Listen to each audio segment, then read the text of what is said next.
I have a friend who has told me about these same rituals being held in Japan, and that they have the Ark there.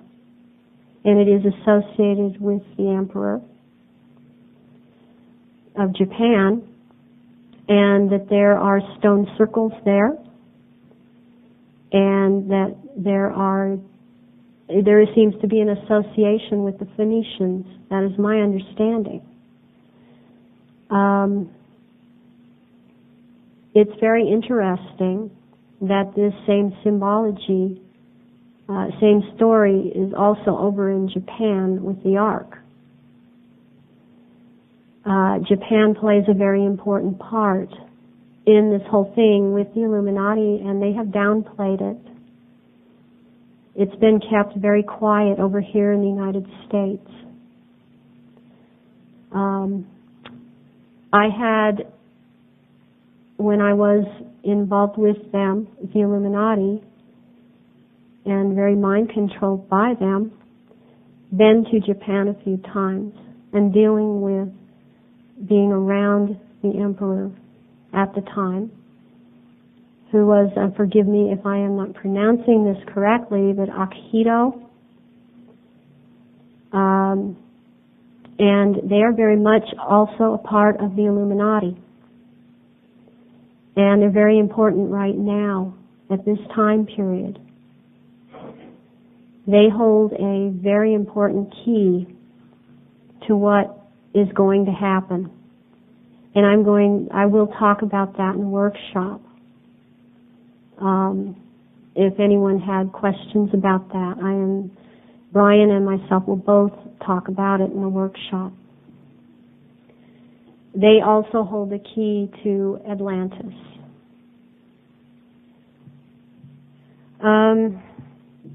At this point in time, I've been asked here a lot, and I think that I'll address this. I have been asked, why are you still alive, and why aren't they doing anything to you? What do you think they have planned for you? And what I believe is, because the harassment pretty much stopped a couple of years ago, I believe I've gotten to the point to where there's not much more they can do. I still would expect anything, but I have been very busy just trying to put my life back together in a normal sense. I still sometimes talk to survivors on the phone. I have people call me. I don't feel that I'm very helpful to them, because the problems are huge and myriad, and I can't help them over the phone. It's very complex.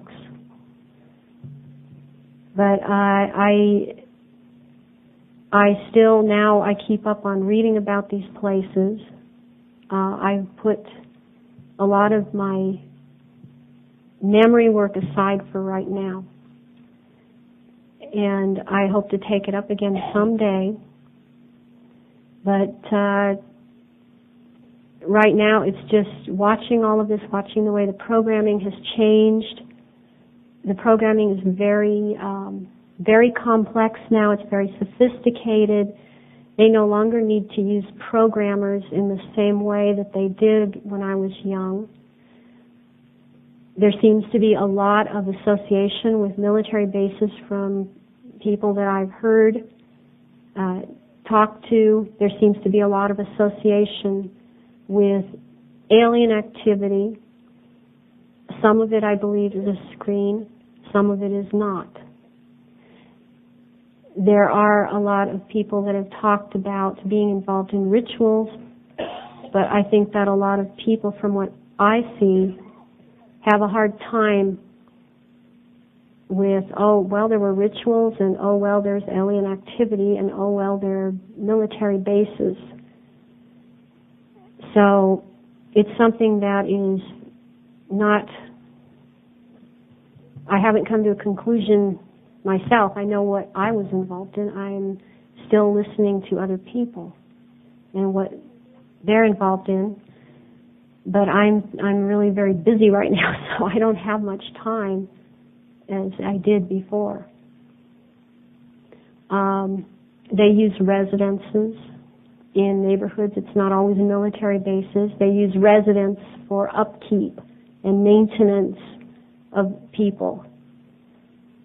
At this point, I think I've said about all I have to say on the subject for now. So if anyone has any questions, I'm willing to take them.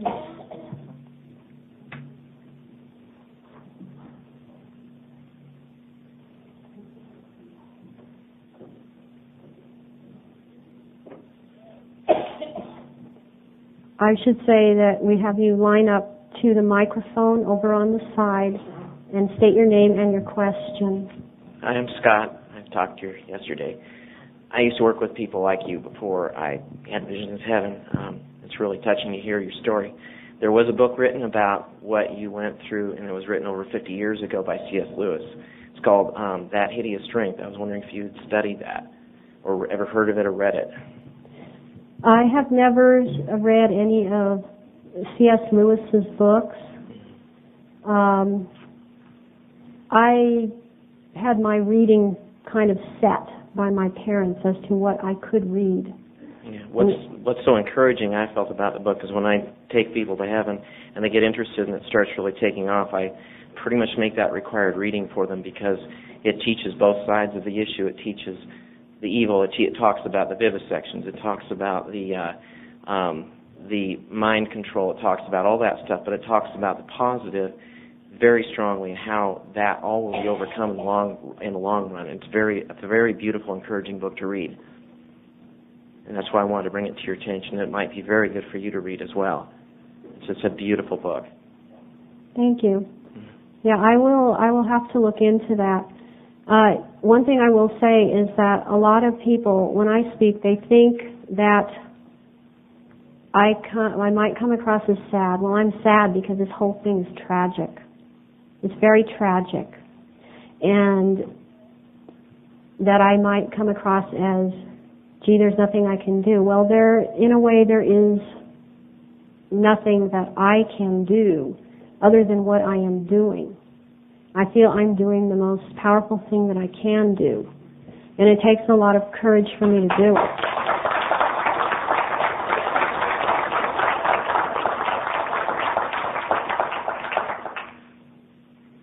Thank you for taking my question. I have been called and asked to interview a lady who has talked to me about the very same things you're discussing. And I noticed in her and I noticed in you the same thing, that your speech is very much educated. Your choosing of words, the way that you say things. I would like to have an opportunity to talk to you in depth at another time if that's possible, but my question is both of you and her, when I get the opportunity to interview her, is these things have happened to you and we all feel that you're telling the truth and that these things do exist. We don't see them, we don't experience them on a day-to-day basis. How, when you come into this society again as living a normal life as much as you can, how do you see the average person being able to stop this kind of thing, help you rehabilitate, and keep our children from having this kind of thing take place?